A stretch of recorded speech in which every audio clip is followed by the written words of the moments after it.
The only way we can heal as a planet is to face it and deal with it, individually and collectively. Part 1 of Endgame has spread more quickly than anything we've ever written before, getting its first 100,000 views in less than 31 hours, hitting 180,000 in 5 days, and topping 10,000 Facebook likes. Perhaps not surprisingly, my David Wilcock's page was completely deleted off of Wikipedia after publishing this expose. It was always heavily compromised, but now it doesn't exist. Our goal in Part 1 was to create a unified resource of information to show how rapidly the Cabal, New World Order, Illuminati's whole agenda is plummeting. Even if you have read and understood the data in Part 1, you still have only identified one small and very negative aspect of the big picture. The full story is much deeper than most people could even imagine, and reads like an epic series of sci-fi novels, with great surprises in each new volume. Cosmic disclosure is not fake news. If you are a viewer of our weekly Gaia show Cosmic Disclosure, or have been following previous updates on Corey Goode's intel, then you are already familiar with this new reality. Corey's experiences are so highly bizarre that most people identifying as skeptics couldn't even follow us more than 10% of the way, if that. Nonetheless, Corey's intel has checked out with what many, many other high-level sources have leaked to me over 20 years of time. The truth is extremely surprising and complex. The intel also dovetails beautifully with the material in the Law of One series, which I've scientifically validated in 3 different published books with over 2,200 total references. The Cabal has now taken the incredibly brazen step of blacklisting 200 highly popular sites, including Gaia, our main portal for Disclosure TV episodes. They are using Google, Facebook, Apple, Snapchat, and other assets to prevent you from ever being able to find these sites, even if your friends wanted you to see them. YouTube has begun aggressively taking down every person posting videos on this scandal, including all 3 we mentioned in Part 1, David Seaman, Reality Calls, and the Alex Jones video. This is the work of a third world fascist dictatorship, hardly what we would expect in a democracy. If this was truly all just a big misunderstanding, why are they being so aggressive? Why block Gaia? Why would Gaia have made it onto the short list of 200 Cabal-banned sites if Cosmic Disclosure was just a big joke? How did we end up threatening the media elite enough that they literally do not want you to have any chance of finding it, even if your friends sent you the link on Facebook or Gmail? From the world we are working within, the answer is simple. Child trafficking and spirit cooking at the highest political levels is still just the very beginning. The whole subject of UFOs, ancient civilizations, advanced technology, and ETs has been strictly controlled by this very negative cabal. Much of this classified information is incredibly positive and uplifting, including the idea of an imminent mass human evolution that many refer to as ascension. The cabal is the proverbial dragon guarding the pile of gold and treasure, and the gorgeous virgin being held prisoner. If this group wasn't restricting our access to information, we would be living in a vastly more interesting world right now, with much greater technology. Is Corey telling the truth? By working around Corey for an average of 1 out of every 6 weeks over the last 2 years, I have seen ample evidence that he is telling the truth, as he has seen and experienced it. We have endured death threats, betrayal, financial hardship, and incredibly toxic abuse. This journey has not at all been fun or easy for him, nor for me. This is a spiritual war, not just a physical one. The cabal is messing around with very real forces that are extremely negative and can influence those around us. It is all too easy to make mistakes and authorize attacks to come your way from these same forces. In my case, it comes mainly through the interference of others. This has been extremely difficult and exhausting. but it all reads as fairly mundane stuff in the worldly sense. In Corey's case, he has had very horrible physical experiences that most would consider paranormal, including being abducted by various human or ET groups. The only way we can protect ourselves is to try to have as positive and loving of an attitude as possible. Nothing else is sufficient. It is a moment-by-moment discipline. 5 different group categories, all requesting assistance. We also have 5 different major categories of groups that are now feeding us intel and requesting our assistance. We will learn more about each of them as this update goes on. Each of these groups is fighting as hard as they can to transform our planet and have suffered horrible casualties along the way. Number 1, the Earth Alliance. This is the group Dr. Pachenik spoke on behalf of in Part 1. It is comprised of brave fighters in all 15 of the U.S. intelligence agencies and many international factions. Number 2, the MIC-SSP, Military Industrial Complex Secret Space Program. This is a series of factions that believed they were the only game in town up until recently. They are about to be publicly revealed. Number 3, the SSP Alliance. This is a breakaway group within an SSP that is much more advanced than the MIC version. The SSP is controlled by the Cabal, but the SSP Alliance is definitely not. Number 4, the Inner Earth Alliance. There are several different human ET civilizations living in huge caverns beneath the Earth's surface. Each racial type we see on Earth appears in these groups. Number 5, the Sphere Being Alliance. This is a group of super advanced ETs that have been called the Guardians and manage the spiritual and physical affairs of entire solar systems. It is not easy to have requests consistently coming at us from all 5 of these different groups, with the message always being that each new piece of intel is extremely urgent to disclose. We keep getting pounded with obstacles and challenges while trying to navigate and meet these expectations. Despite periodic lapses in both of our productivity levels, Cosmic Disclosure has continued to come out with a new episode every week, uninterrupted. We are now under direct attack by the Cabal, as they are trying to wipe us out of existence with a total internet blackout. Gaia has several weekly shows with more on the way, as well as over 7,000 unique pieces of inspirational and truth-telling media to watch. The speed and function of the Gaia site has improved considerably, and if you have ever thought about signing up for $10 a month, we need you now. Thanks. With AirPlay, an inexpensive Roku box, a Google Play, a PlayStation, or an Xbox, you can watch it on your big screen TV in crisp, clean HD and hardly any delays. The Cabal's final salvage plan. What we are hearing from various insiders now is that the Cabal is on the verge of total defeat for the first time in our entire global history. The Alliance has become ever increasingly powerful as more and more people defect to it. The Cabal knows they are out of time, and as of right now they have largely completed their negotiations on how they will surrender. At the same time, the Cabal has dirt on the Earth Alliance that they do not want to see go public. Therefore, it is turned into more of a truce, where we will get part but not all of the truth. This is what we have been calling partial disclosure. We are against this happening, and will continue fighting for full disclosure, which will be much better for everyone. Hundreds of thousands, if not millions of people are aware of what we've disclosed, and no one has freaked out about any of it. The excuse that you can't handle the truth is nonsense. The SSP Alliance, Inner Earth Alliance, and Sphere Being Alliance are all pushing for full disclosure as well, which they call the optimal temporal reality for our future.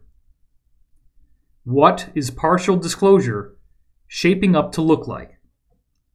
The partial disclosure plan includes some admission of wrongdoing, an outing and punishing of mid-level people, and a beneficial global financial reset. The cosmic aspect of the plan appears to involve three key revelations, perhaps in different stages. Number one, a formal public disclosure of the MIC SSP.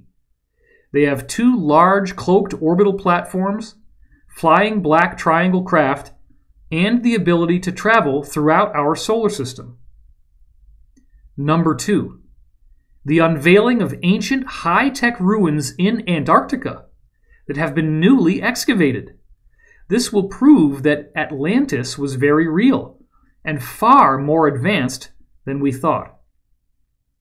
Number three, the revealing of extremely ancient ruins over 1.8 billion with a B years old, within the Earth and throughout our solar system, often made of a crystalline, transparent aluminum alloy.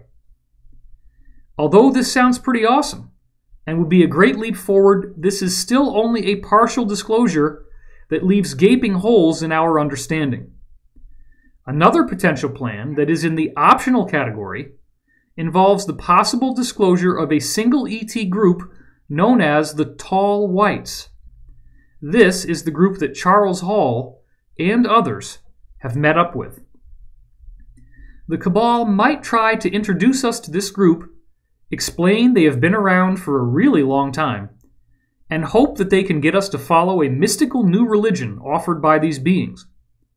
This would definitely not be in humanity's best interest. The rapidly escalating downfall of high-level elite human trafficking rings is bringing these issues to the immediate forefront. The Cabal has run out of time, and they know it. For many years, they have planned on using a partial disclosure to distract and inspire the public if the full nature of their crimes were to become known. The details have all been laid out. Much of the history and scientific research to support this data, as well as the full disclosure version, was written into my new book, The Ascension Mysteries, in an effort to help the Alliance groups. The partial disclosure scenario may not include any active ET life operating around us today. The MIC SSP's party line will be that apart from ancient visitors, or perhaps an occasional gray or tall white, we are alone. The first two episodes of the recently rebooted X-Files TV show were a veritable blueprint for the partial disclosure of the military-industrial complex's secret space program and its entire belief system. The MIC SSP does not have the technology to travel outside our solar system, so we would still be kept in a box, just a slightly larger version. The SSP has much greater technology that could heal our planet. The Cabal could still secretly pursue their depopulation agenda as the partial disclosure unfolded over a 50 to 100 year period. The Cabal is hoping to rebrand itself as the good guys as this partial disclosure scenario rolls out. It is their last and only chance to save their agenda. Without further ado, I will hand the microphone over to Corey, who will continue our story from here with my co-authored input. It is well worth your time to learn about what is going on. The Secret Space Program by Corey Good with David Wilcock. Narrated by David Wilcock. By now you are probably aware that I, Corey Good, am a 20-year veteran of a secret space program, SSP, that has technology vastly superior to anything we see in the open world. David Wilcock had been gathering a variety of insider testimonies for nearly 20 years when I began disclosing everything I knew to him in October 2014. He was able to validate my testimony by having heard many of the same things from other high-level insiders at cosmic top-secret level and above. The majority of this insider testimony was completely off the public record and did not appear anywhere online, nor in any alleged fiction in the public domain. There were so many points of correlation that we stopped counting somewhere after identifying about 60 different highly specific examples. David's knowledge of hyper-classified intel similarly convinced me that he was in contact with people who had experienced the same world that I had. He gained these contacts through being a highly public scholar in UFOs and alternative science who had proven over many years that he could be entrusted with confidentiality. It is hard to imagine. The level of secrecy involved is so high that it is hard for most people to even begin to imagine the world of the SSP. An experience inside a true SSP base on Earth or elsewhere in our solar system would appear very similar to a scene from the movie Men in Black or Guardians of the Galaxy. An ever-increasing number of seemingly fictional movies, television shows, and video games are preparing us for an eventual disclosure. Some groups on Earth have been aware that we are not alone and have remained in active contact with extraterrestrials for thousands of years. Many more became involved when the Germans developed flying saucer technology with ET assistance in the 1930s.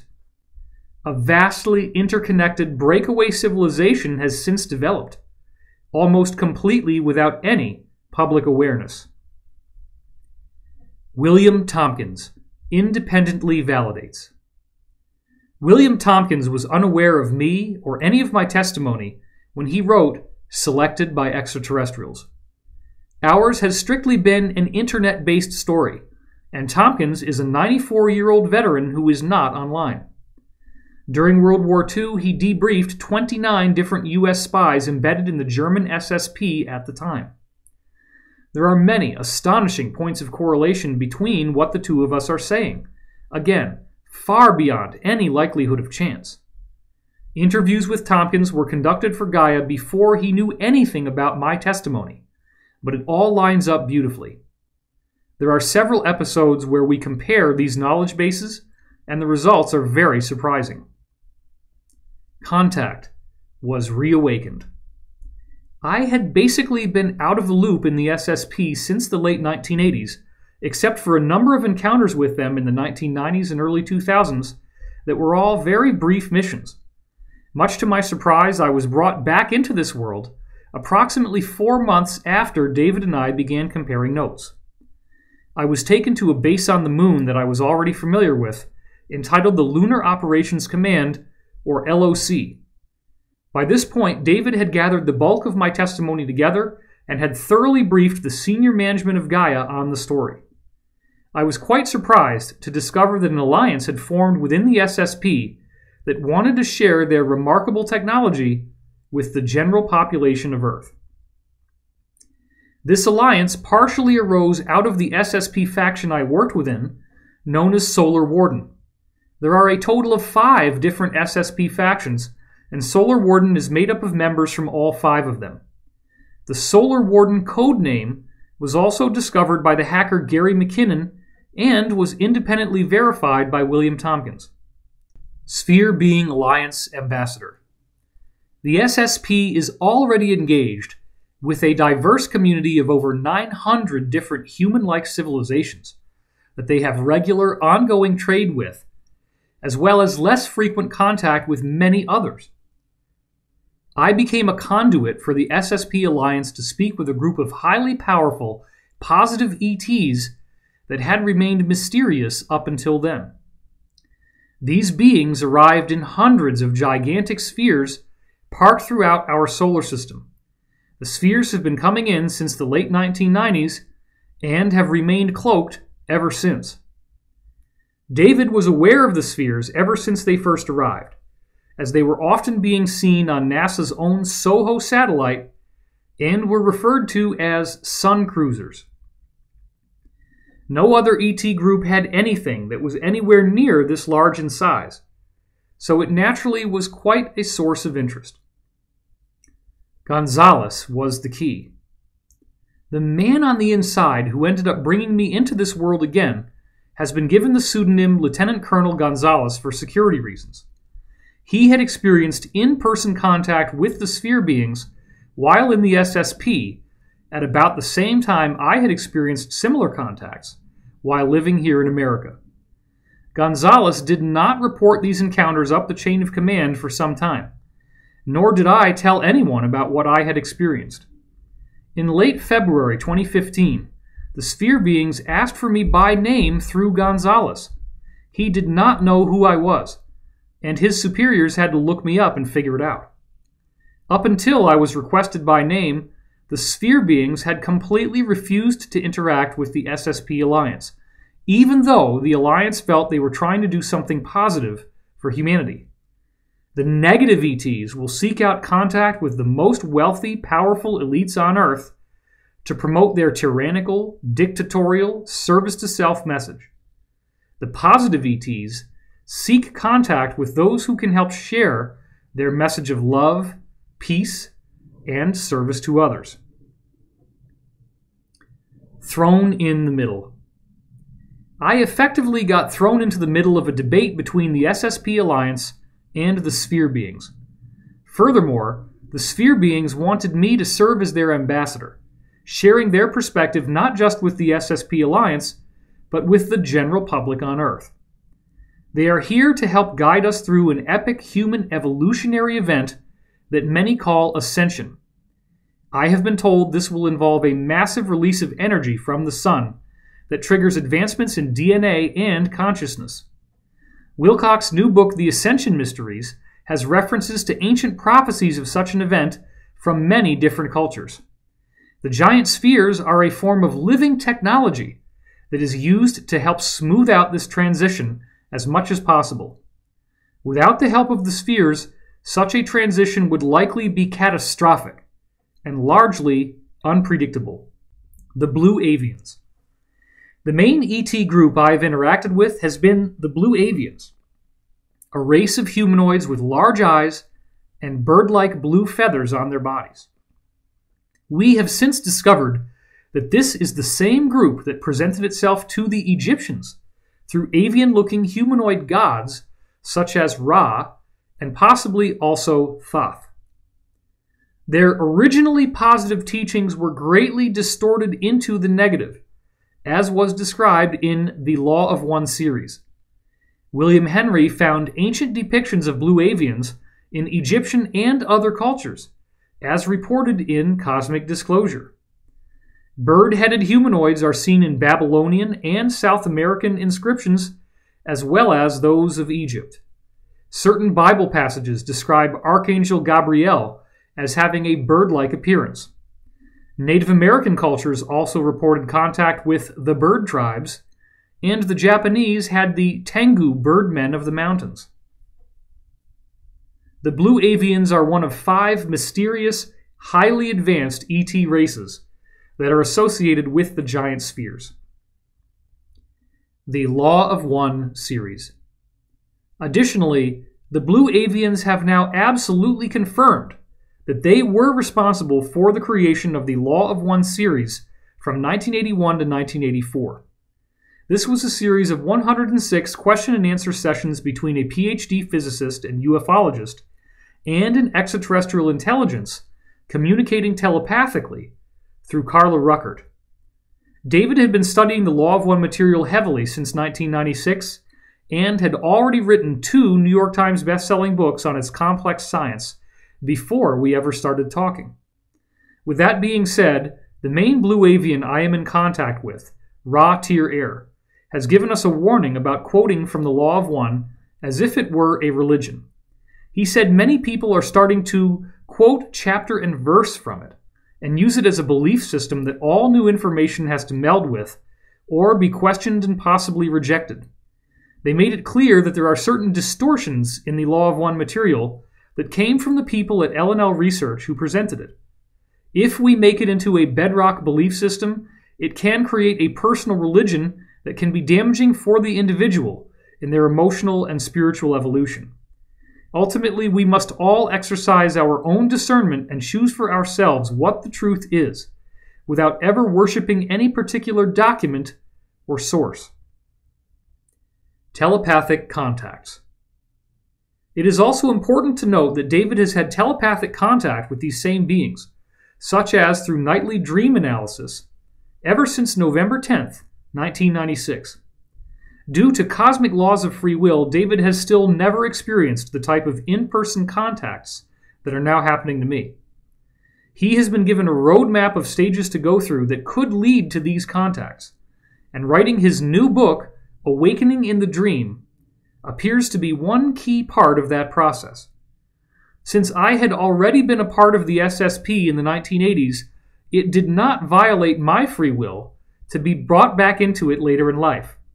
This almost obsessive focus with preserving free will is a regular element of every session of the Law of One series.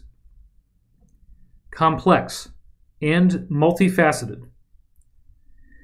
This story is complex and multifaceted, far beyond anything I would ever dream of trying to invent. This has also not been a profitable move for me to make. I would have had a significantly higher income if I was able to go back into the IT field instead of continuing to fight for full disclosure, as I am now doing. In the course of this work as an ambassador, I have come face to face with the highest levels of both the positive and the negative sides of this battle. Some of these experiences have been so profoundly unpleasant that I can only laugh when people say they wish they could be in my shoes. The full narrative arc has been traced out in Cosmic Disclosure, our show on Gaia, as well as in these updates at spherebeingalliance.com and at David's website, divinecosmos.com. Various characters in the story. I have also met up with an alliance of human-looking beings living in huge habitable caverns inside the Earth. My main contact therein is a priestess named Kari. As described in previous updates, I also recently was introduced to an ambassador from a planet in a nearby star system that recently overthrew their own negative ET-driven tyranny. His name is Ambassador Mika. They are now working predominantly through dream contacts to help educate us on how to achieve our own freedom from these malevolent beings. Lieutenant Commander Gonzalez was my original contact with the SSP Alliance, and he continues to pass along intel at this time, as seen below. He originally presented himself as a lieutenant colonel in the Air Force. This was his cover ID, and I recently found out he was actually a lieutenant commander in the Navy. Lastly, I have been interacting with a more Earth-based SSP that is run by the Military Industrial Complex, MIC. The MIC SSP is unaware of the greater space program I was a part of, as we will discuss. So now, without further ado, we will pick up where we left off in the previous update at spherebeingalliance.com and in prior episodes of Cosmic Disclosure. A visit from the MIC SSP. Once again, in the early morning hours of Wednesday, October 26, 2016, I awoke to find that I was walking in the parking lot behind my house. This type of sleepwalking technology is standard fare for the Military Industrial Complex MIC space program group that has been contacting me in the recent past. I immediately noticed the same stealth-looking MIC wingless craft that I was taken in last time. It was parked in the same place it had been in the last time I was taken. The same two airmen greeted me and asked me if I was physically able to walk up the stairs. Since I had almost fallen after my knee buckled the last time they contacted me, they seemed as though they were being overly cautious. I went up the stairs, entered the craft, and was brought to the familiar room where I had been chemically interrogated before. This naturally caused me to feel extreme anxiety, since the original interrogations I went through were not pleasant, to say the least. I was asked to sit in the same seat and was buckled in. Once again, I was helpless, shackled into the same chair where I had suffered greatly in the past. I soon heard the craft power up, and we lifted off fairly quickly. A visit from Sigmund. A few minutes later, the older military man who was in charge came into the room. Since he has white hair and a white goatee, we have decided to call him Sigmund in an homage to Freud. Sigmund stated that he was a bit perplexed at the information he had received from our last encounter. In addition to enhanced interrogation through chemicals and technology, he had previously taken blood, hair, and skin samples and tested them for trace elements, using very advanced methods. The lab results once again confirmed that I had been in the approximate off-planet locations that I had claimed. The MIC space program people do not have any intelligence suggesting I had ever actually visited these locations. I was never a part of their program. For this same reason, Sigmund clearly could not believe what he was seeing. My tests proved beyond any shadow of doubt that there was much more to the secret space program than he knew. As a high-ranking superior officer, this naturally came as quite a shock to him. He was led to believe that he had access to all relevant compartments of the classified world. The MIC are not the only game in town. The people in the MIC space program have been taught that theirs is the only one that exists. They believe they are the top of the crop, the best of the best, the be-all and end-all. Since there is a plan in place to disclose their existence, we will now reveal as much about them as possible, so you can get a sense of what they do and don't know. They are aware of the existence of Luciferian cabal groups, practicing very advanced black magic on a global scale. This includes exacting protocols of performing specific ceremonies at specific times. It also involves hiding out in the open and telling us what they are doing in symbolic form. Events like the Grammy Awards, the Super Bowl halftime show, or the Olympics opening and closing ceremonies are used to broadcast occult images to millions of people. This, in turn, authorizes the negative forces they are working with to exact greater control over the earth and enhance their worldly power, as long as no widespread resistance develops. They do this through seeding our co-creative consciousness with their agenda. Our collective focus is the root power of their magic. The MIC people often believe that they are literally engaged in a biblical war against an ancient evil that has taken control of much of the earth. Advanced technology from our worldly perspective. The MIC SSP has at least 2 large space stations in Earth's orbit, as well as a number of manned satellites. They are roughly circular in shape and are large space stations with enough facilities for many people to work in various labs and so forth.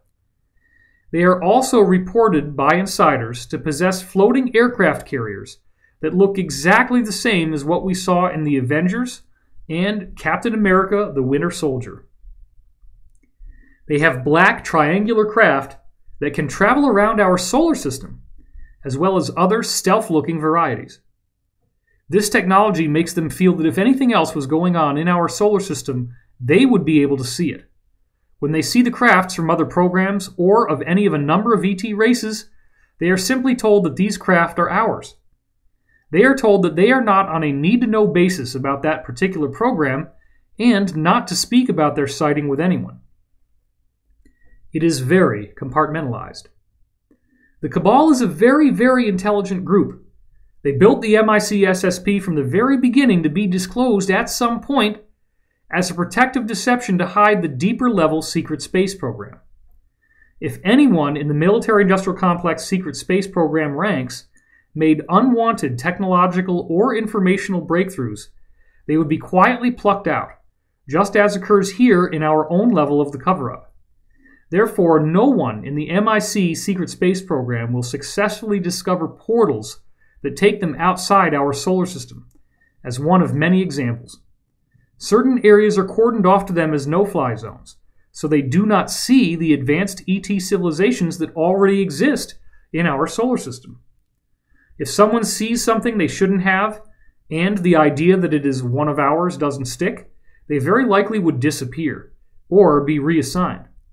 The Cabal knew that if the people in the MIC SSP truly believed what they were being told was the whole and complete truth, none of them could ever threaten the partial disclosure scenario. They could come forward and fight vigorously against any alternative view of reality because they believed in their heart and soul that they had been given the whole and complete truth. This is precisely what was happening with Sigmund, the commanding MIC officer who interrogated me, as we will review in a minute. They believe we are alone. The MIC SSP are told that we cannot travel outside our solar system. This is due to gravitational and energetic conditions at the boundary of our heliosphere that make any escape impossible with their current technology. NASA has already revealed gravitational anomalies with our Pioneer deep space probes as they travel closer to the boundary of our solar system, setting the stage for this announcement. The MIC folks are also told that there is no need for us to go anywhere else, as we are already surrounded by an embarrassment of riches beyond our wildest dreams. There are many impressive prehistoric intelligent ruins to explore here, from what they call the Ancient Builder Race. The oldest of these ruins date back more than 1.8 billion with a B years. Most of their members believe that any ETs have long since come and gone from our solar system. The only exception is time travelers from Earth's own future who have come back and visited us. Different levels of knowledge, depending upon the group. The MIC Secret Space Program is made up of different military and intelligence groups that have varying levels of knowledge of ETs. Some think there are only 4 or 5 groups visiting us. Some don't think any have been here for thousands of years. The top brass of each branch have basic knowledge of 50+ other ET groups that have visited us. This knowledge goes back to the 60s and was standard info in the briefings then for NATO and the DoD, etc. It is much more complex than can be summarized in a paragraph or two. The mid-level narrative. The mid-level personnel have been told that some humans who have time-traveled here from our own future now look like Greys. This is due to evolutionary changes from having lived underground for thousands of years.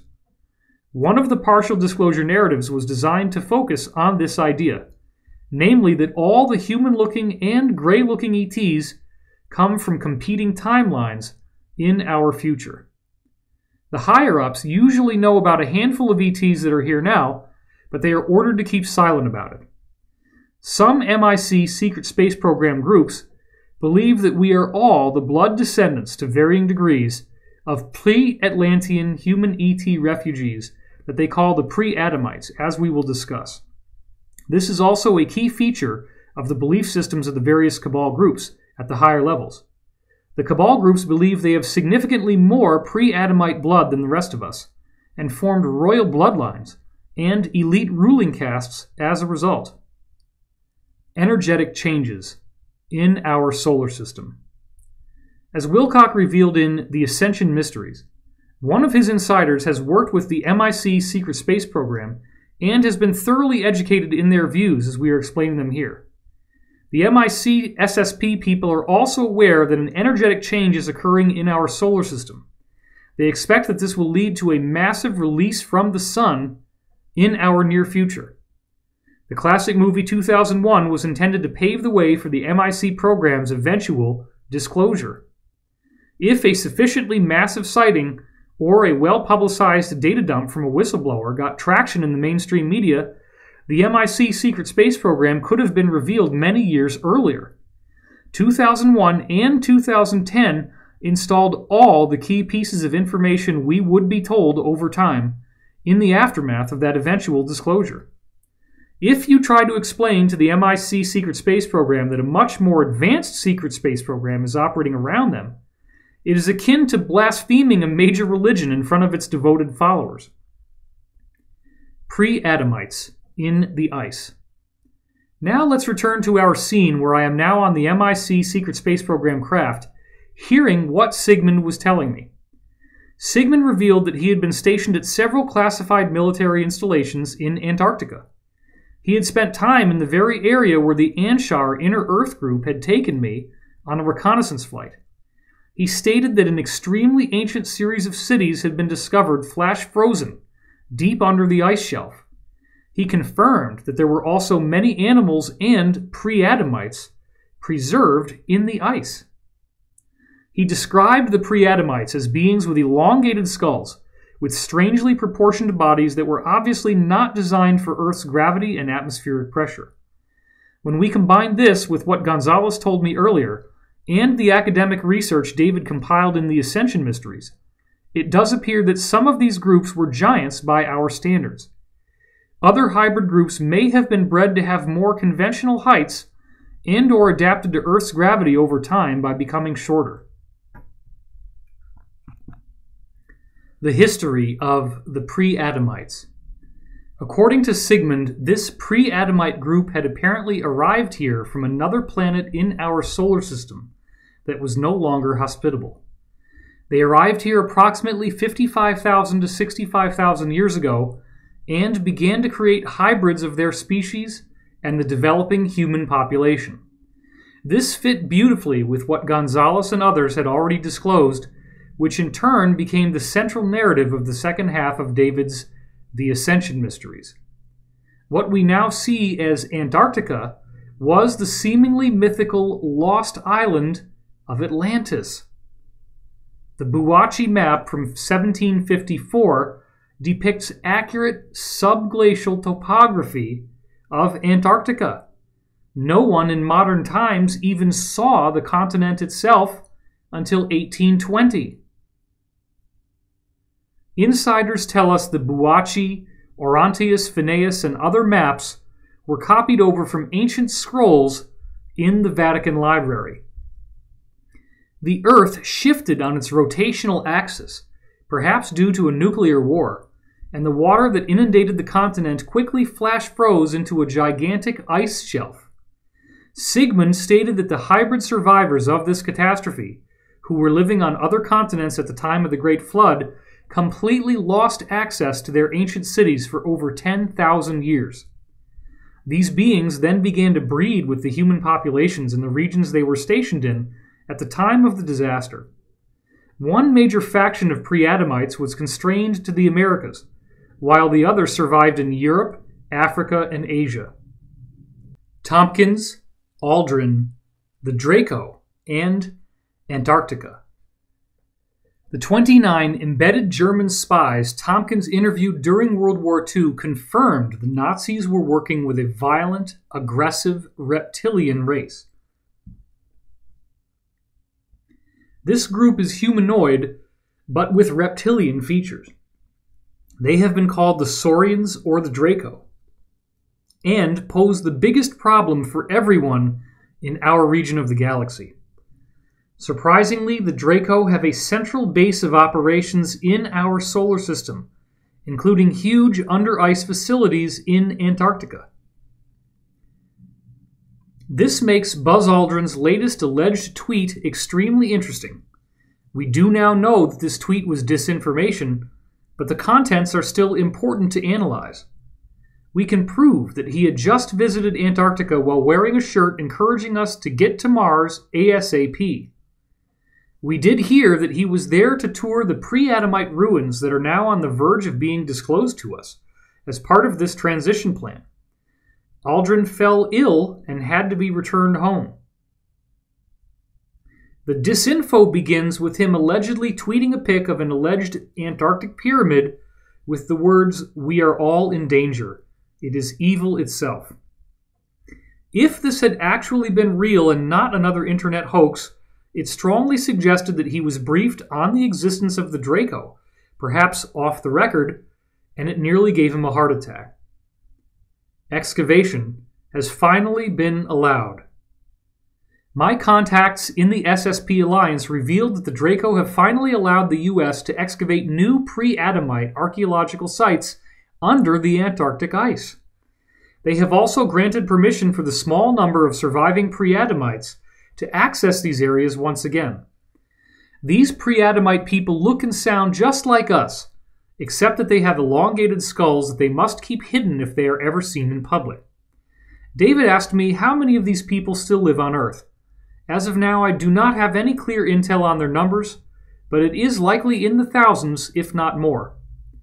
The amount of ancient technology and information that has been found preserved in huge libraries under the Antarctic ice is staggering. He finally became convinced. I was listening to Sigmund telling me his version of the story and watching his face as he shared the information. He noticed me looking at him and wondering why he was sharing this with me. This caused him to break off from the current topic.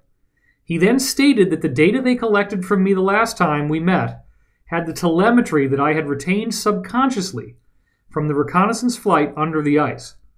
This finally convinced him that at least some of what I was saying was true. David asked me for clarification when I first wrote this. Specifically, I had witnessed information on the heads-up displays in the Anshar bus craft I was riding in. Under interrogation, I was able to recall specific telemetry from those displays that proved to be extremely accurate, enough to meet Sigmund's quality standards. Another round. Sigmund then stated that he was going to alter my state of consciousness again to be able to dig deeper into my experiences and see what else he could glean.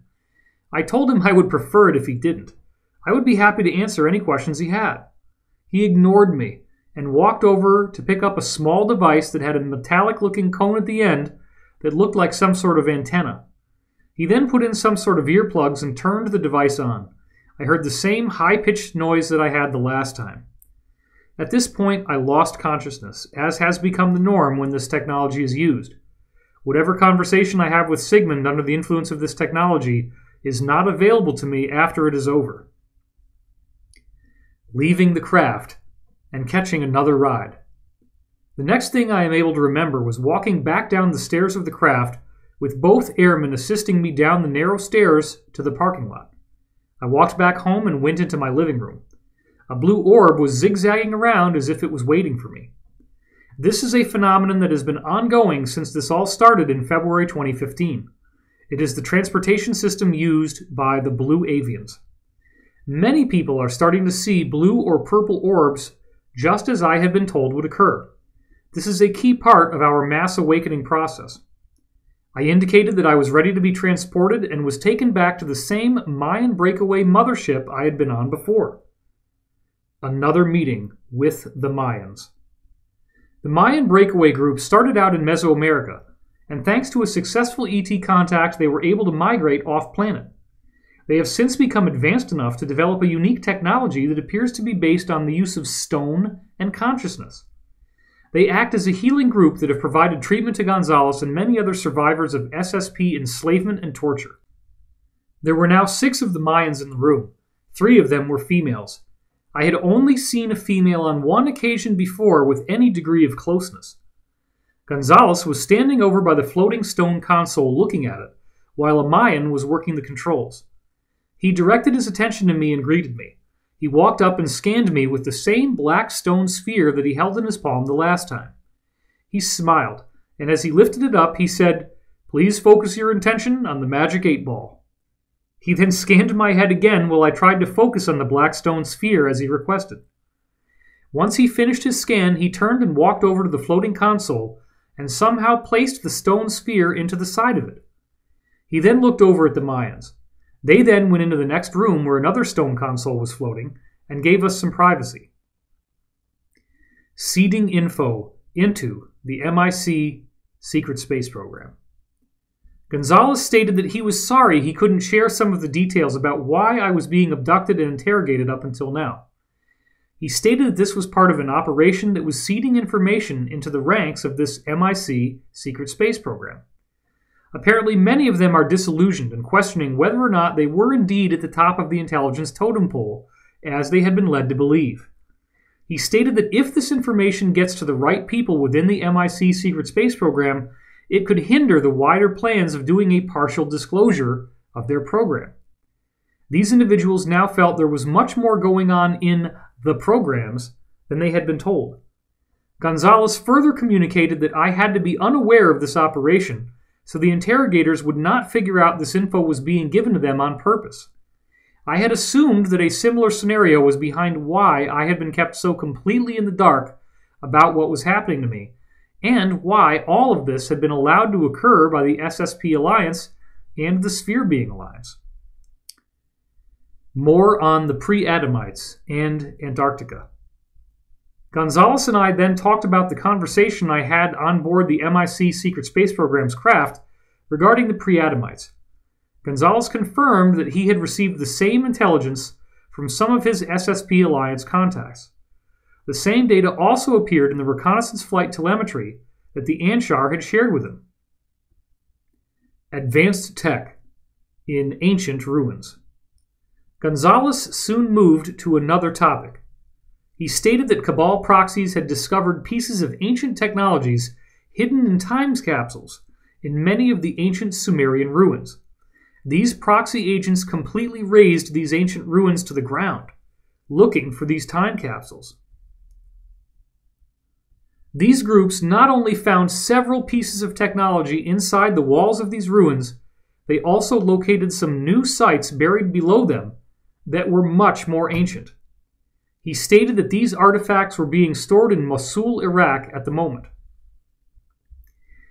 He also stated that one of the reasons such a vigorous battle is occurring in Mosul at this time is because various groups are fighting to recover these artifacts.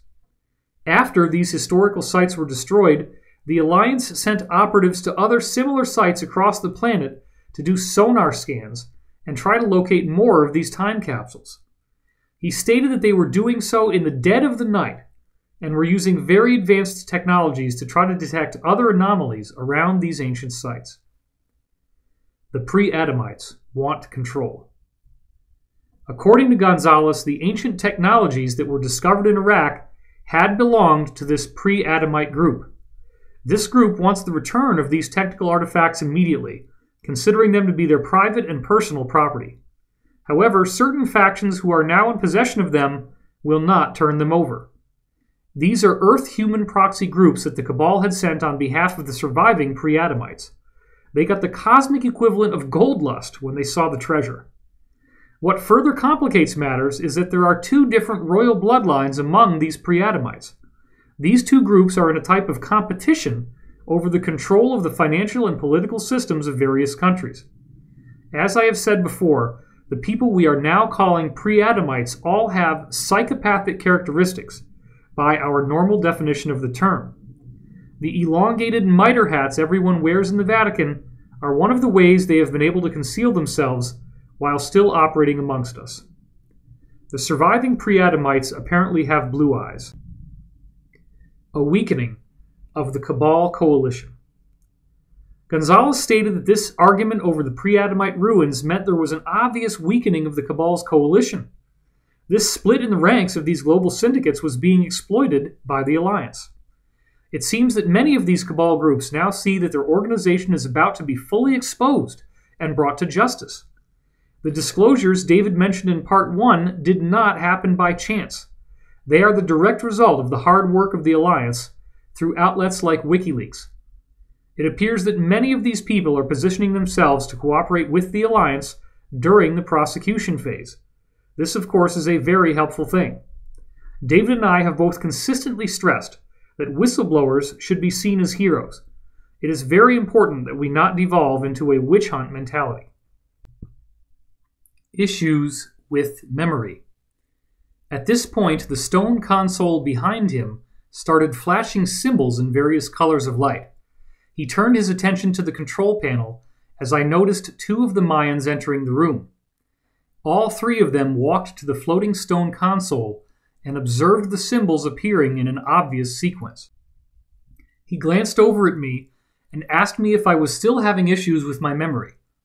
I stated that indeed I had noticed difficulty in remembering things such as my children's birth dates, etc.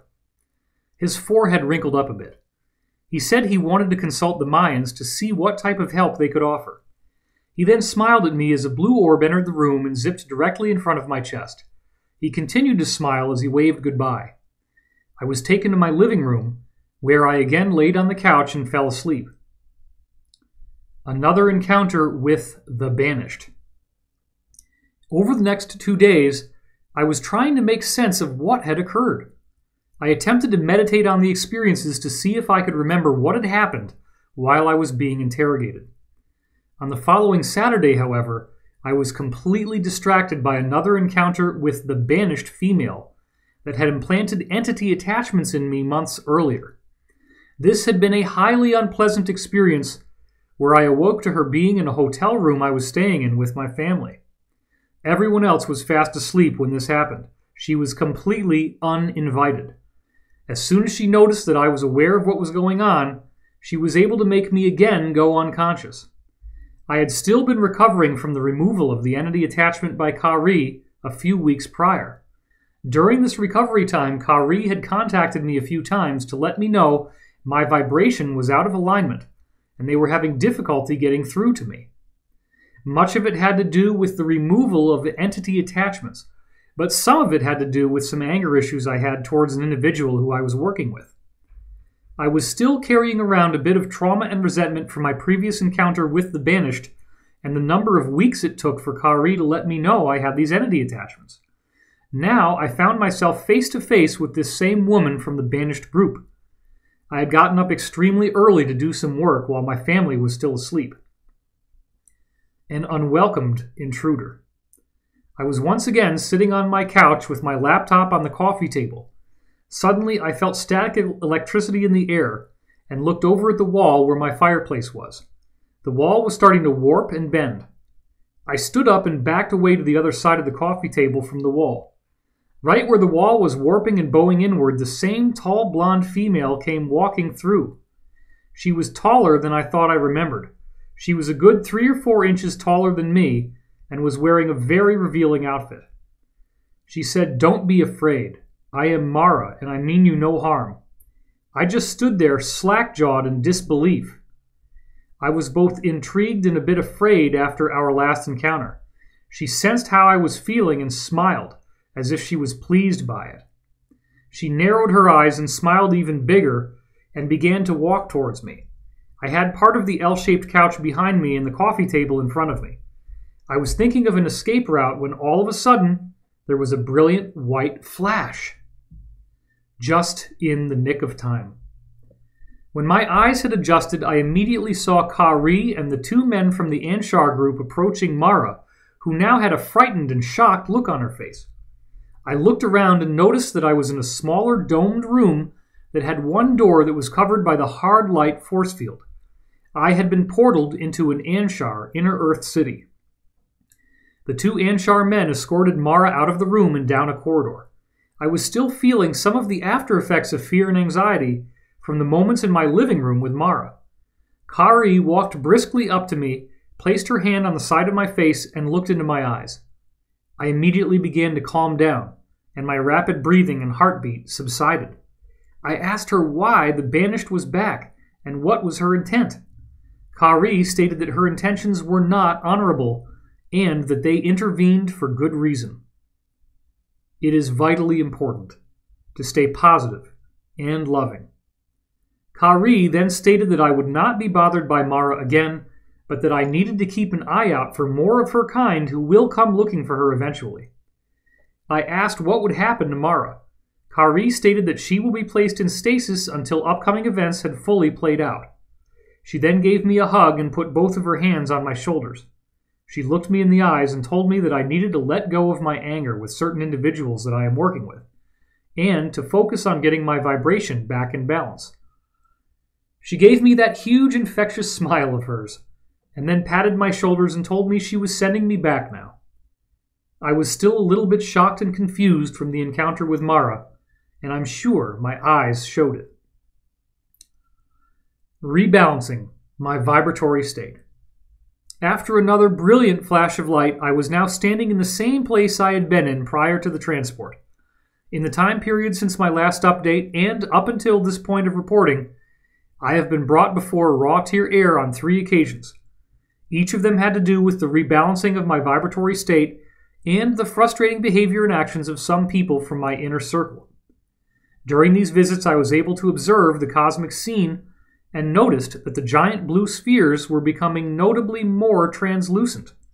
The 9 metallic spheres were in about the same positions as they had been weeks earlier. Meetings with the Earth Alliance. By this point, we were getting fairly close to the time of the U.S. presidential election, which was indeed extremely contentious, as David had opened up with in Part 1. I had already been told many months ago that the SSP Alliance was in support of either Bernie Sanders or Donald Trump winning the election.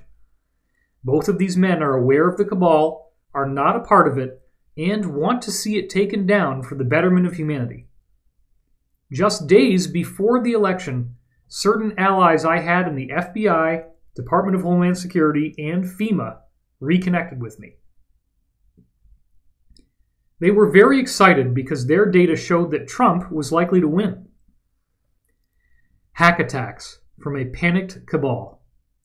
This next phase of insider contact started a few days after I published my last update.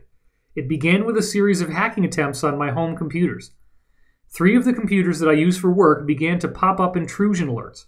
I disconnected from the internet and ran a few security scans on them out of an abundance of caution. I found out these cabal groups have apparently been in a state of panic for weeks, as more and more has been leaked about their involvement in pedophilia and sex slave rings. They are also organ harvesting their young victims to sell on the black market. These are just a few of the crimes being committed. The FBI has had enough. The FBI has been quietly investigating these deplorable crimes for decades. David's own insiders independently confirmed this to him, and it has now gone public, as we saw in Part 1. The FBI investigators had brought this evidence to several attorney generals in the past, only to have them tell the FBI to close their investigations. The FBI soon realized that major changes would have to occur before they would ever be allowed to bring these people to justice. The more they investigated, the more prominent and powerful names began to pop up. It appears that these sex slave and pedophile rings have been associated with close to a third of everyone working in government organizations within the USA and the EU. It was determined that any attempt to prosecute them would be met by roadblocks. This is one key reason why the alliance favored Trump. This appears to be one of the main reasons most of the FBI was behind Donald Trump in the election process. They knew the alliance was in favor of Trump becoming the next president. The FBI have been aware of the alliance for some time. The FBI believed that if Trump won the election, they would finally have their opportunity to bring this evidence to an attorney general who would actually prosecute. This was such a contentious election process that it caused a huge amount of anxiety for people on both sides of the political parties. Former allies returned at the last minute. Since I had gone public, a few of my sources in the FBI, Department of Homeland Security, and FEMA had broken off contact with me because of the crackdown on whistleblowers in the Obama administration. The day before the election, all 3 of these people contacted me and told me that Trump would win. They then began to share quite a lot of inside information with me about the above-mentioned investigations. Not so sure. I have to admit that I was skeptical of Trump winning and completely sickened by the details that were given about these pedophilia rings. I was also a bit suspicious that all 3 of these individuals contacted me to share intelligence so soon after I was warned that a disinformation campaign against all SSP whistleblowers would occur. It was clear that I would have to vet these sources all over again. Time to gather all the intel. The following night, I was as shocked as everyone else to see Trump actually win the election. I was able to confirm through other sources that these 3 individuals were not attempting to discredit me. I then contacted them for a full download. I found out that Soros is under investigation by the FBI for all he did prior to the election years before and his involvement in the current riots. Obama appears to be willing to agree to not pardon Hillary if some of his legacy is preserved somehow.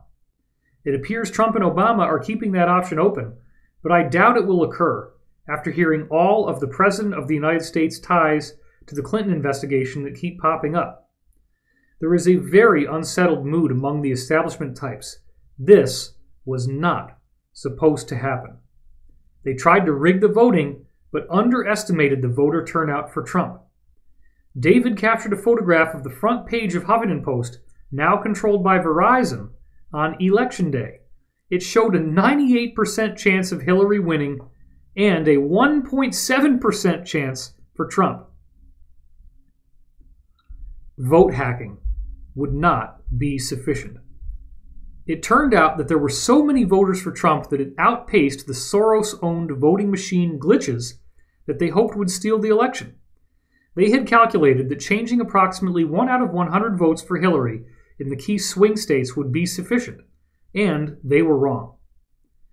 I was clearly told that Soros was financing most of the riots right now, as I just said.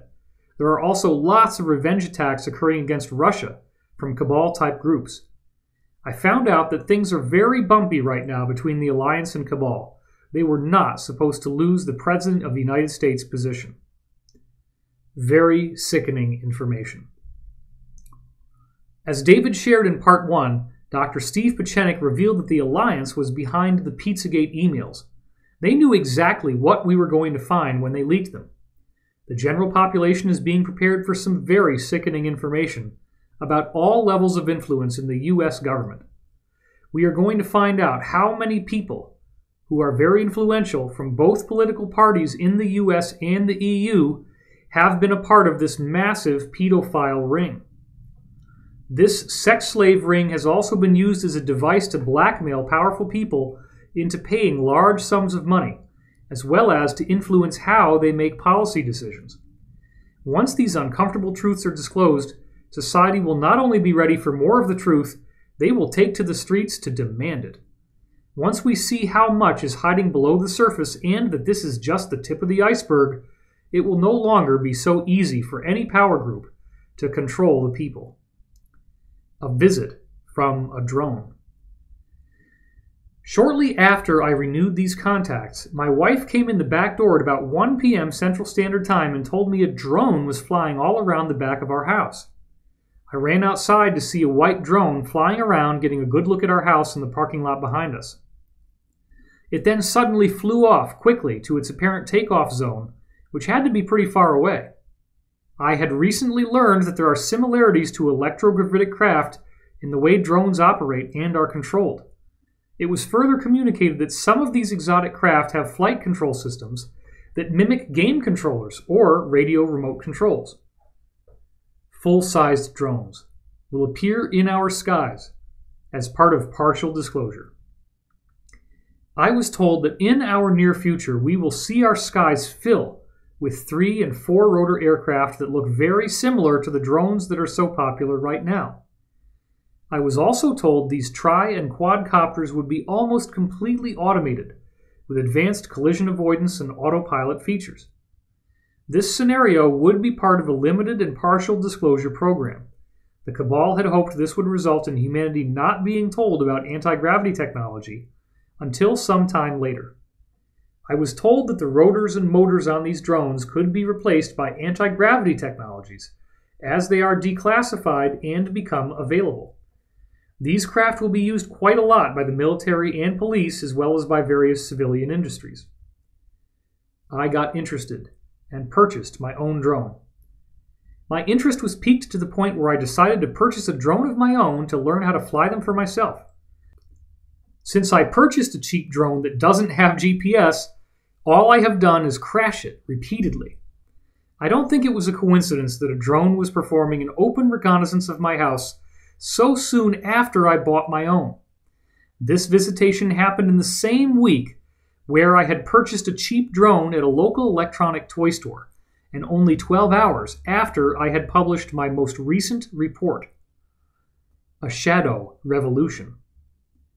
If you have read my last report, then you heard that a shadow revolution is occurring in the USA and is being supported by the Earth Alliance. So much of this battle is occurring in the background and over the internet that we are only now beginning to see it bubbling up into the open. I think we should all be meditating on a smooth transition and a full disclosure for humanity. Never before have the masses been so fed up with the corruption that is blatantly occurring right in front of our eyes with no accountability. We are witnessing the beginning of a grand transition. There will be growing pains for sure, but the end result should make it all worth it. If we can navigate through this time period honorably, we will have set ourselves up for the consciousness renaissance that we have been robbed of for millennia. Antarctica and Cabal surrender. Various world political and religious leaders have been brought down to Antarctica in the last year. The new archaeological finds are a major reason for this. They are excitedly taking tours of the findings. According to sources, the Cabal plans on fleeing to an island in New Zealand, certain areas of South America, and Antarctica. If so, these meetings may very well be a signal to the Alliance that key members of these secret Earth syndicates are preparing to escape justice from an angry American populace. The cabal had believed they could steal the election and once again escape their fates. They were wrong. Perhaps the strangest development of all was when U.S. top diplomat John Kerry flew down to Antarctica right on Election Day. Buzz Aldrin visited the ruins as well, and something caused him to fall ill and need to leave the area before he was scheduled to. Section 2. Pre-Adamite Ruins. In this section of our fascinating new intel update, we go into even more detail about the pre-Adamite ruins that have been discovered in Antarctica. As it turns out, these fallen angels, the survivors of an epic off-planet war, deliberately landed in what is now Antarctica to take advantage of the high-tech ruins that were much, much older. The idea of all of this intel being exposed now is extremely exciting. The Cabal is already offering tours to their own people of the ruins, and for them, it is like going to a cosmic adult Disneyland. Final section. Introduction by David Wilcock. Corey had put together everything you just read in the first section before our latest Gaia taping. In fact, the write-up was an essential element of organizing his thoughts for our interviews. Not long after we returned home from the taping, additional surprising experiences happened to both Corey and me. I ended up with a planned power outage that was only supposed to last a few hours, but stretched on well past the time I had to go to bed. Without electricity, the house became cold and dark, and I had to rely on my prepper supplies to live comfortably, which I basically did. A fairly prolonged power outage may occur. I saw that this could be a synchronistic warning of a mass power outage that would occur as we head into the final phase of the Cabal's takedown. There have been long-standing rumors of an approximately 2-week power outage, perhaps a bit longer, as the Alliance goes through the final stages of arresting key Cabal operatives. This is primarily intended to prevent them from fleeing and to minimize panic and civilian casualties during the arrest process. Shortly after my power outage, Corey and I got talking via Skype text, and the results were good enough that we will close out our article with the notes of our conversations. By this point, Corey had new experiences that added even more to our story, but he hadn't had time to write them up yet. We have slightly edited and improved our conversation in order to make it more readable and listenable and add greater context in certain areas. Conversation between Corey and David. December 3rd, 2016, 2:14 a.m. David: we just had a day-long power outage. Everything was pitch black, and they didn't turn it back on until well after midnight, well after everyone had to sleep in dire cold. What are your thoughts on the 2-week power outage scenario for mass arrests? This seemed like a 5-alarm fire level warning, telling me to get ready for it being a lot longer than one night. Corey: that is why I delivered the message to have a minimum of 2 weeks of supplies. I am definitely ready. Unraveling very quickly. David: it does also appear that the Cabal will create a financial collapse to further try to ruin Trump if nothing else works. Pizzagate was the #1 story on the internet yesterday, as evinced by it being the top of Dig, which is a content aggregator. I photographed that. This whole thing is unraveling very quickly. The more the mainstream media keeps saying there is, quote, no evidence and no victims whatsoever, unquote, the more the kids doing this are waking up and fighting even harder. It's very interesting. So I am seriously wondering if the stuff could hit the fan before the inauguration. They may not be able to hold it off that long, and the Cabal may force things to come to a head sooner than that. Most of the agreements have been made. Corey: things are actually moving at a snail's pace in the background right now. Just about all of the things we talked about that were being negotiated between the Alliance and the Cabal have now been agreed upon, mostly. In the meantime, prepare to see tons of elite-connected people resigning from their jobs.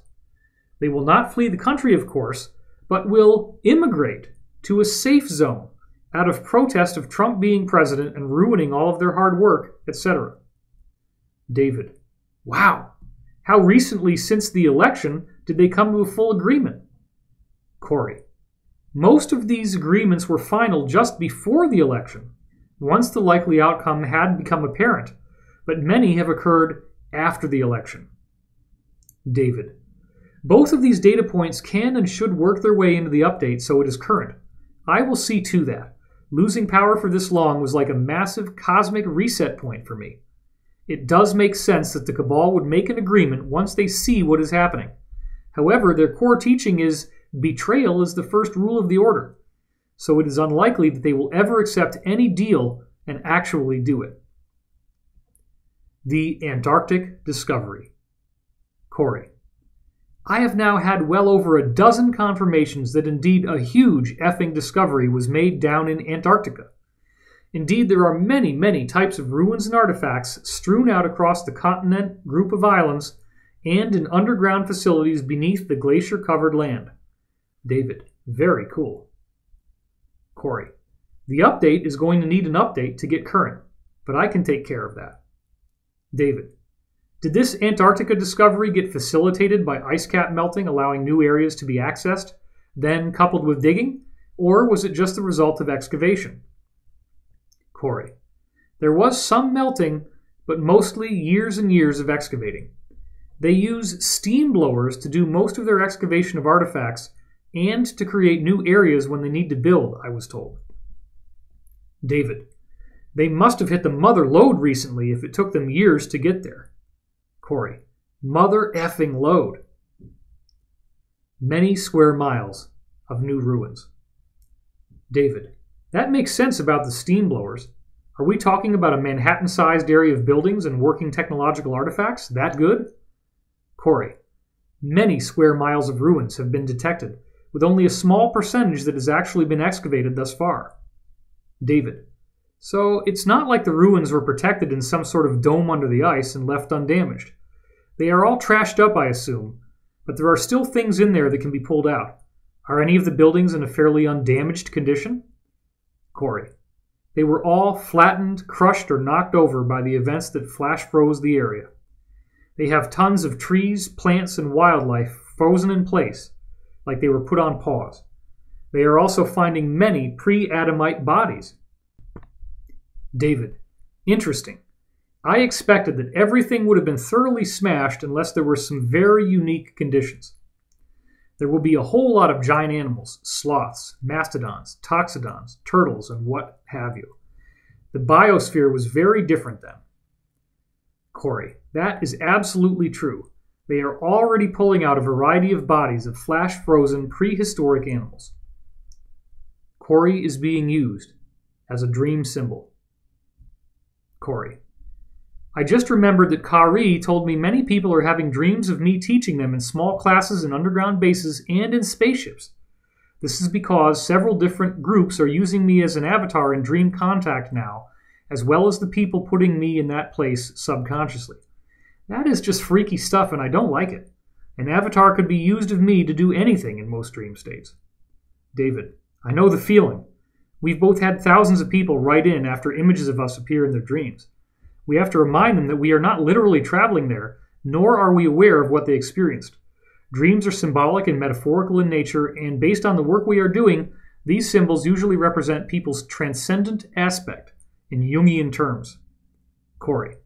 There is quite a lot of dreamscape communication going on from the inner Earth groups, as well as from the ETs and Black Ops government types. People should definitely be paying close attention to whatever they remember right now. The Cabal finally have something to feel positive about. Corey. Most of my recent intel has been about ancient technologies and ruins that are causing a major buzz in the elite communities. It is interesting that we circle back to our prehistory during this time of times as we decide how we as a collective will finish. David. Maybe it's nice that the elite finally have something to feel positive about. It may make them feel better about signing a deal with the Alliance and actually not lying for once. The discoveries have captured everyone's attention. Corey. These groups are sort of in a lull between battles right now and are all sort of focused on some of the recent discoveries. David. They already have access to really cool stuff, but perhaps this is something that more of the Earth-based groups get to enjoy. Those groups haven't necessarily been able to see the stuff off-planet. So it makes sense that there would be excitement even though there has already been lots of cool stuff to see. Corey. This is stuff they knew or heard in myth that existed under the ice and inside other ruins around the globe. This is the first time anyone has had access to it in roughly 10 to 18,000 years. So yes, they are pumped. David. Buzz appears to have been able to see it as well, only to then have some health issues. Corey. His old heart probably about pounded out of his Mars mission shirt. What are we going to find? David. Are any of the buildings intact and upright enough to walk around inside of them? Any power systems still functional? Corey. It sounded like there are some that are not totally flattened above ground. Most of the stuff is below ground in caverns. There are even more ancient sites from these pre-Adamites that are below the ground, just like we would find a site if we did a dig. So they have been doing excavations on the surface, digging below the surface as well as in cavern cities and military complexes that belonged to this ancient group. They are going to make it public. Corey. Ancient aliens will go nuts over this stuff. David. Will, as in they intend to make this part of the partial disclosure fairly early along? Corey. I presume so, as they are not keeping a very tight lid on these discoveries very well, and it's during a time of an agreed-upon agenda for partial disclosure. David. Wow, that will be extremely exciting. They probably would prefer to start with something new and Earth-based before opening it up to anything off-planet. That makes a lot of sense. They are taking out all the good stuff and cleaning it up. David. They are probably scrambling to remove all the good stuff before opening it up any further. That way, they only allow us to discover the things they want discovered. So the best tech probably won't be there. Corey. Yes, in fact, they have been moving major artifacts already in the giant electromagnetic subs under the rift system I had mentioned before. David. See, I just know too much of how this group works. Cynical from years of study, I guess. Corey. Yep, their tactics have not changed for many hundreds of years. It is hard to be positive knowing all of the stuff going on in the background, but I do the best I can. When did this all start? And what did they find? David. Are a majority of the top Cabal people touring there at various times? And when did the discovery actually get excavated to an appreciable degree? Corey. The first discoveries occurred some time back, not sure. They had an idea of what was below the ice after doing very high-tech scans from space. They have been excavating one site and discovered many, many others spread out across what used to be dry ground. This happened over time. They have been studying what they are finding and moving some of it out before bringing in various bigwigs from various secret societies. Then they do tours like the Cabal Disneyland they have in the stasis chamber in Ohio. They are continuing to excavate, but know what is around in the areas where they have cleared away the ice. They are worried that all of the steam excavation could cause the surface of the ice shelf to collapse down on the sites they have uncovered. I think they would have to go public in some sort of a way to go bigger on this excavation and widen it. Why couldn't you talk about this before? David. Very interesting. Why was there a feeling of you not being able to discuss this before now? You had about 3 months where you were alluding to this but couldn't go into details. I don't understand what the sensitivity factor was all about. Corey. Preservation of public perception. David. I don't get it. They didn't want you to be the first to leak the story? They want to maintain the narrative and do it their own way instead of having it leaked? Corey. The SSP had operatives in place on our end. That kept some of the info from coming out sooner. The elite want to maintain the narrative. Alliance personnel would have been compromised. David. So the SSP Alliance folks are the reason why this discovery is coming out sooner, as in now, through your leaks? Corey. Yes. And all SSP and Alliance assets have been removed from the theater. David. Right. They had to clean it all up first. Corey. Yes. They had assets in place in key labs and installations, etc. All of that intel is being gathered right now. There are tons of freaking labs down there studying all kinds of stuff. David. I am sure there are, or at least there were. Corey. Carcasses of prehistoric animals are being packed up and sent on these subs as well. David. That makes sense. Maintaining security for the Alliance. David, is there a reason why you were ordered not to reveal this any sooner, considering these folks are in the Alliance? I am not sure I understand the structure of the timing. Corey, the structure was that we couldn't talk about it without letting the Cabal know who was giving the info. Then they would find out assets were in place, identify who they were, and kill them. So after the assets were removed, the info could come out, most of it. David, wow, that makes perfect sense. Why would you be briefed on sensitive intel?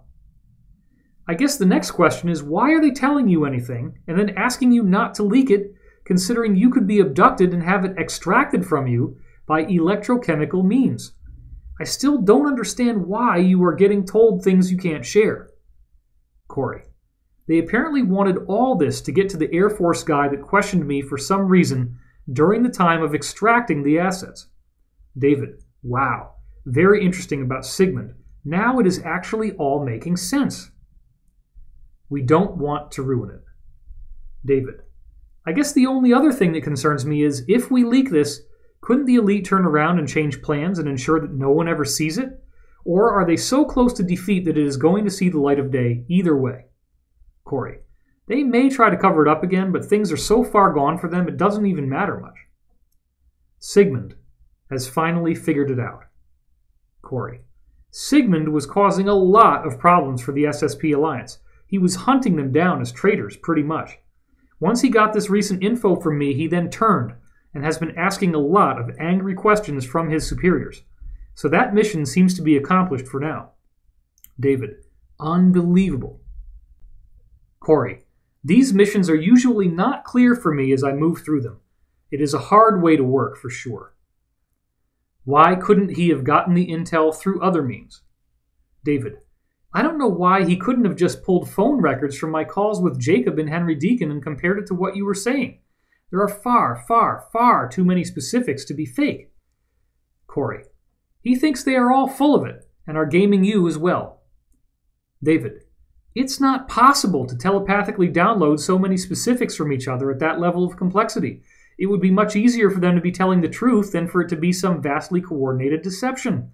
I just could never buy it, and that is why I have always been behind you 100%. Corey, yeah, they were trying to figure out if I was just one hell of a psychic pulling this stuff out of the ether. This has been a major shift for the positive. Corey, whatever the truth really was, old Sigmund was going to get to the bottom of it and find all security leaks for sure. He does not screw around. David, I am very glad to hear he is no longer destroying the SSP Alliance.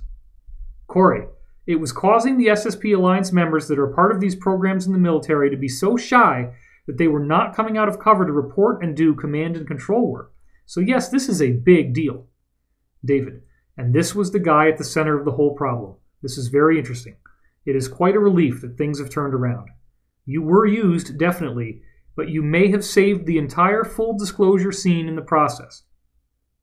Has the SSPA's attitude towards us improved any since the Wrangler days? I would imagine this was a major win. Corey, I don't think they've had a lot of time to talk bad about us for a while now. They are very happy Sigmund was leaving them alone right now. Even more intel after Part 1 was published. David's note, this was where we had left off and were ready to go. Right after Part 1 went up, the MIC secret space program seemed very happy. We were then given the following intel. December 7th, 2016, 9:28 a.m. Corey, wow to the frickin' wow! I got a nice chunk of info about the pre-Adamite ruins and other things discovered in Antarctica during a no-questions briefing this morning. It was from MIC Secret Space Program personnel sent by Sigmund. The pre-Adamites went to Antarctica to re-inhabit ancient builder race ruins.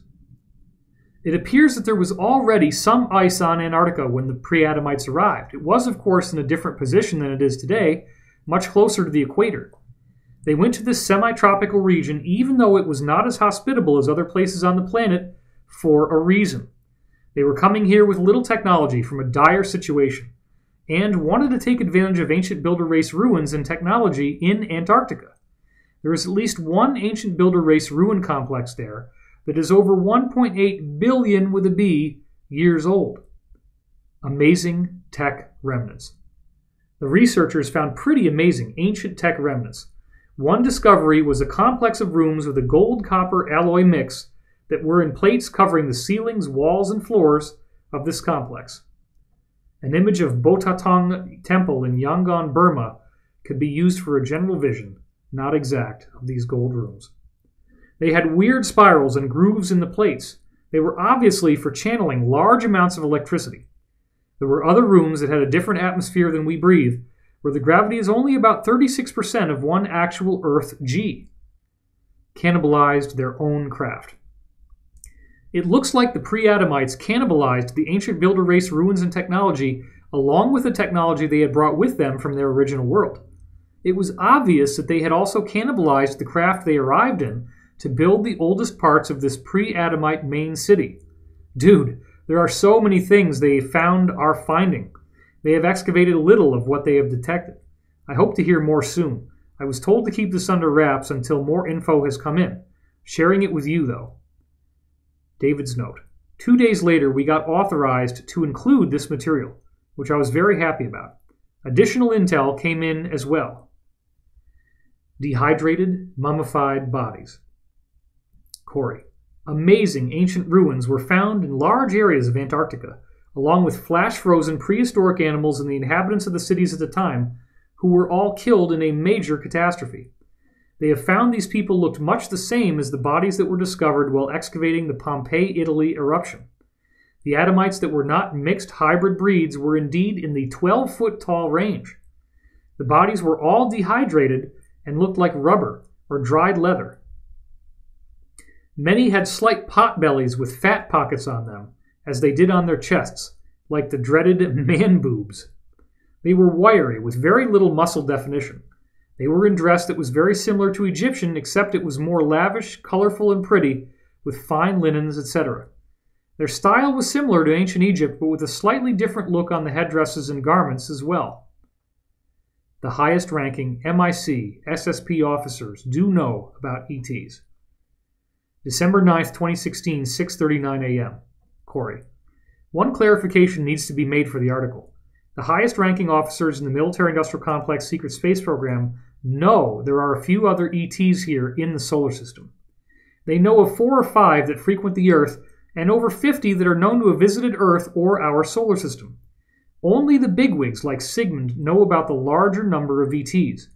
They plan on reporting to the masses that either no ETs are here now, or they may introduce us to a human-looking ET that has been here for a long time. David, it is very interesting to hear that the MIC Secret Space Program guys do know about some ETs and are not necessarily kept in the dark. That was new. Corey, yes. Many of the higher-ups know of a handful, like the info in the books that NATO had in the 1960s. There are various factions of military and intel groups that make up the MIC Secret Space Program, all with different narratives. David, we can clarify all of that. Corey, most of lower-level people don't know of aliens, and all of them have wanted to push the ancient aliens info and the story that current ETs are time travelers. That is what they want to do to the public in partial disclosure. David, this is very interesting and useful, and we will definitely work it in there, as I did not know that. Genetic experiments were being conducted. December 10th, 2016, 5:28 a.m. Corey, I am getting more and more in chunks, so to speak. There have been finds of complexes of genetics labs that were creating all sorts of mixes and matches of humanoid species on Earth. They were mixing the DNA of each of the Earth humanoids that were meant to be separate experiments of the genetic farmer races. This created all sorts of human hybrids. They also bred certain traits into small test populations to create different types of humans, giants, etc. This created problems with the genetic farmers. They seemed to also be working on bringing back certain humanoid dinosaur-type races that had perished on Earth long ago. This was a major problem for the genetic farmer races whose current experiments were being contaminated and hijacked. Then this global incident occurred that purged most of the pre-Adamite genetic experiments. The pre-Adamites were breeding these humans as beasts of burden, and to protect and serve them, working mines, etc. This sort of thing had been done to humans on multiple occasions over the last few 100,000 years. Connection to the Casey readings. David, fascinating. Are you aware that the Casey readings said that one of two main reasons the Atlanteans were destroyed by the Elohim were that they were playing around with genetics? They were apparently making hybrids between humans and different types of non-human creatures. Corey, no, I haven't looked at the Casey stuff much at all. David, this is just another example of where you hear things that so thoroughly validate stuff I've been talking about for 20 years. It's amazing. The bodies were mummified. David, did they succeed on getting reptilian species made? Corey, there were different iterations of humanoid types of these species, but I don't know how far along they were. Far enough for them to get in trouble, I guess. David, so they literally found these labs with bodies of different types of hybrids growing in the incubators? Corey, oh, the bodies are in very rubbery, leathery condition. The tests after excavation show that the ice had quite a lot of signs of salty seawater in it. They found a lot of animals and humanoids in the process of being created in these labs. David, just for specifics, are the humanoids seen inside cylindrical tubes or something along those lines as they are being grown? Corey, nothing that specific, only that they were found in the process of being created in complexes of genetic labs. David, it would have to be something like that. They would need protection as they were in the growth phase, and they probably make them to order in at least a semi-adult form. Corey, or grow them inside another beast of burden. The word breed was used. David, that could be, but I think it is more technological. Breeding could still be technological. They were in survival mode. Corey, the pre-Adamites were doing things lower tech than they would like. They were here with very little of their tech or comforts from home. They were in survival mode up until the global event. David, right, that makes sense. Corey, not sure if I told you, but I did in my tweet. Many pre-Adamite bodies were found similar to the way bodies were found in Pompeii. It has actually been nicknamed by some as the Pompeii on ice. We need to expand our focus. Corey, right now, all of these SSP people and these beings are wanting people like us to focus outside of our choirs that we preach to. Books, speaking events, and TV shows that mainly market to people that are already awake is not going to really get us anywhere overall in a larger sense. What we do helps the group consciousness a lot, for sure, but is not doing enough to reach a larger group of monkeys, so to speak, to kick that 100th monkey effect into super high gear. This is what is needed for us to achieve the optimal temporal reality. Conclusion. This now brings you up to date with our latest intel. Exciting changes are in store for humanity. It may seem hard to believe any of these things are true. We understand that. Bear in mind that one of the most important reasons why we are doing this is so that the establishment cannot control the narrative. We do not want partial disclosure. With Sigmund now aware that he has been lied to, that whole plan may no longer work. If you start hearing any of the things we have been saying here as mainstream news, then you can remember where you heard it first. We can also expect that many more people will come back to this write-up after such an announcement, or some variant of it, is made. Doing the work. Both David and I are working on releasing as much quality intel as possible in the time window that we still have. If the establishment were to release this intel first, then we would appear to be riding on their coattails. The future is sure to be very interesting, and the telltale signs of an endgame are already visible. This is the greatest football game in our recorded history, and the outcome is not yet defined. You can help steer this towards a positive result by maintaining a positive, loving attitude in your thoughts and actions towards yourself and others. Winning the cosmic battle. This is indeed a cosmic battle between good and evil, and the good guys are winning. The key to success is in not allowing any negative information you encounter to affect your overall positive attitude and co-creation of a better future. You are already seeing major elements of what we have been telling you now appearing as widespread realizations, with plenty of provable evidence. The Cabal's only real chance to stave off defeat and appease the Alliance is disclosure, so we have some very interesting experiences to look forward to in the near future. Your support of our grassroots efforts is vital to our success. You can find out much more about this insider world by subscribing to Gaia and watching our shows. Corey also has had continuing financial distress, so if you feel guided to, please visit spherebeingalliance.com and make a donation. David's new book, The Ascension Mysteries, gives far more context to what we have discussed here, and both of us are eagerly awaiting the announcement of new projects as well. Thanks, and stay tuned. Update by David Wilcock before posting. The story is already leaking. We were urged to get this article out in the strongest possible terms as fast as possible. Corey's article went up Sunday morning, December 11th, after we had worked on it all week as fast as we could. Almost immediately after Corey posted this first draft, the planned intel rollout we were warned about started to happen. It was an incredible, quote-unquote, coincidence that was obviously a very deliberate event. Let me read you this headline now. From the Daily Star. The lost city of Antarctica. Shock claims massive civilization exists beneath a mile of ice. Antarctica is hiding a huge city underneath more than a mile of ice, according to incredible claims, by Rachel O'Donoghue, published December 11, 2016. Subheading beneath the image. Incredible. A lost city hidden underneath sheets of ice would be an astounding find. David's note. Let's read a part of this for ourselves, as this was quite astonishing. Quote, U.S. Air Force Lieutenant Colonel Harold Z. Ohlmeyer sent a letter in 1960 to Professor Charles Hapgood saying his theory on the Piri-Reis map was correct.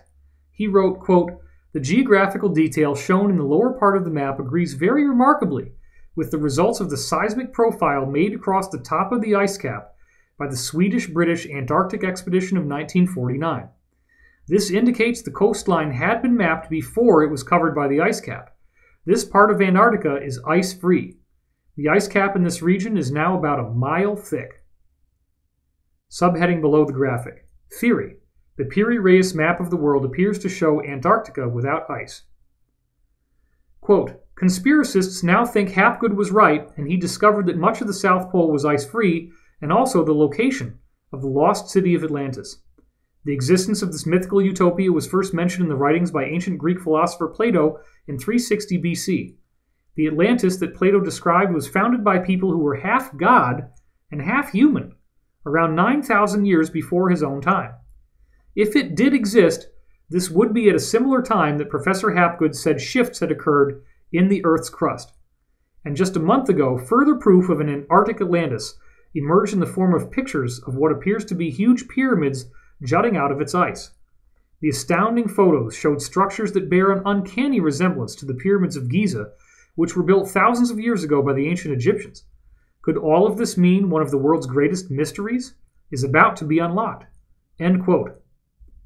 Things are getting exciting. I have barely even gotten enough sleep since we were told it was so urgent that we get this out as fast as possible.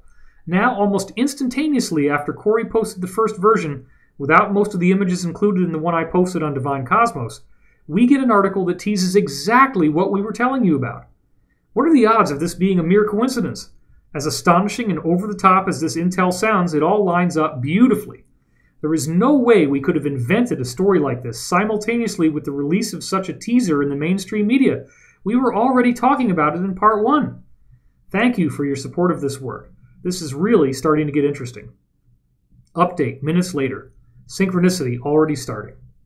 Endgame Part 2 is taking off just as fast as Part 1.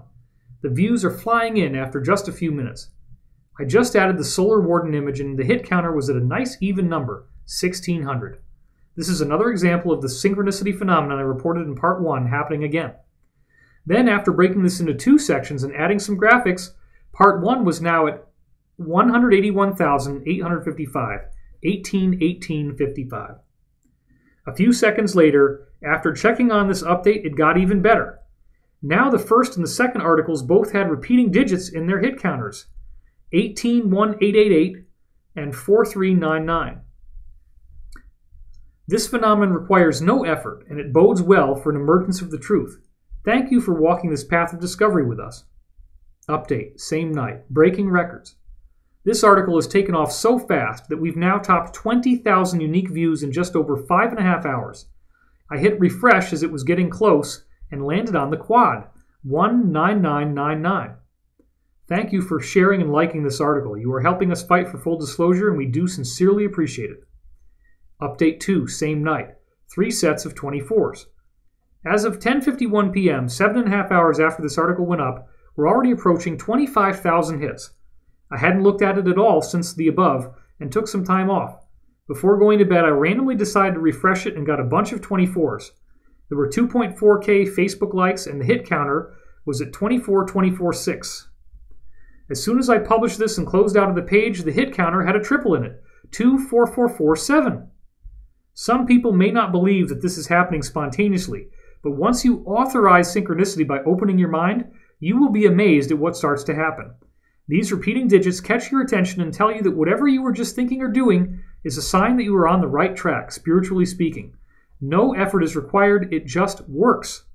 These continue to be very positive signs that we are indeed right on the threshold of some very major breakthroughs. Update 12/12, 11:41 a.m. Antarctic City hits Drudge. Much to our surprise, an upgraded version of the Antarctic Atlantis story, this time on another MSM tabloid, The Sun, made it onto the front page of Drudge Report today. Headline: The Lost City of Antarctica. Massive ancient civilization lies frozen under ice. When you go ahead and click on the link, this is what you see. The Sun. Headline: The Lost City of Antarctica. Shock claims massive ancient civilization lies frozen beneath mile of Antarctic ice and could even be Atlantis. Conspiracy theorists believe that there is a secret city which is frozen over, and it could even be the lost city of Atlantis. By Jennifer Hale, 12th December 2016, 1:05 p.m. David, this was just one day after our article was published. We were urged that if we didn't post this immediately, we would get washed out by MSM disclosures. That has already started to happen, but thankfully, because we worked really hard, we got the jump on them. This article borrows many of the same images and themes from the Star, but has interesting new elements at the end that is even more in line with what we've been revealing. Quote, Conspiracy theorists went wild earlier this year when a video claiming to be from the lost city emerged. It appeared to show extensive ancient ruins hidden in the ice, and was a video supposedly left behind by a California TV crew who have been missing since 2002. Archaeologist Jonathan Gray claimed that the U.S. government is trying to block the video from being seen because it reveals there is a, quote, massive archaeological dig underway 2 miles beneath the ice, end quote. But that's not the wildest claim, with several online websites claiming that there is a city in Antarctica and Hitler knew about it, making it a secret Nazi base. The wild claims state that the Nazis claimed an area of Antarctica as German territory and sent an expedition there. Artist's impression of a doorway to Atlantis, which is claimed to be the lost city underneath Antarctica. The Nazis then allegedly mapped the area and discovered a network of rivers and caves, one of which led to a large geothermal lake. A city-sized base was built there called Base 22, or New Berlin, and supposedly was home to not only Nazis but also the Illuminati. However, things get even weirder, with suggestions that the Germans discovered abandoned alien technology or contacted aliens and used it to make super weapons. And some people think the rumored base still exists, with the Germans, aliens, and the Illuminati planning to launch a new world order from it. In October, explorers discovered the remnants of a secret Nazi base hidden deep in the Arctic, just 600 miles from the North Pole. Whatever beings may be inhabiting the base, they'll need to make sure to wrap up warm, with one unlucky Antarctic explorer revealing this week he is suffering from the painful-sounding condition polar penis. This is getting very interesting. David. Never before have we seen such stunning proof of an insider disclosure leading to a nearly instantaneous release in the mainstream media. I have a sneaking suspicion that many will bravely risk a case of polar penis once we find out what's waiting for us down there. History is in the making, and we thank you for helping us get the word out. As one final note, we are going to be speaking at the Conscious Life Expo in February 2017. Corey has talks, I have talks, and we highly recommend that you come and check it out. Go take a look for yourself at ConsciousLifeExpo.com. Another hilarious thing is that I recycled this page, reloaded it as I was reading this dictation, and the hit counter right at the bottom right now is 64,647. It's really incredible how this keeps happening. This is David Wilcock and Corey Good, and we thank you for paying attention and supporting us with your hard-earned money because this work isn't going to be possible without you. Also, come and visit me on my new site, dwilcock.com, where you can sign up for updates, including an MP3 version of the audio of this recording. Thanks again.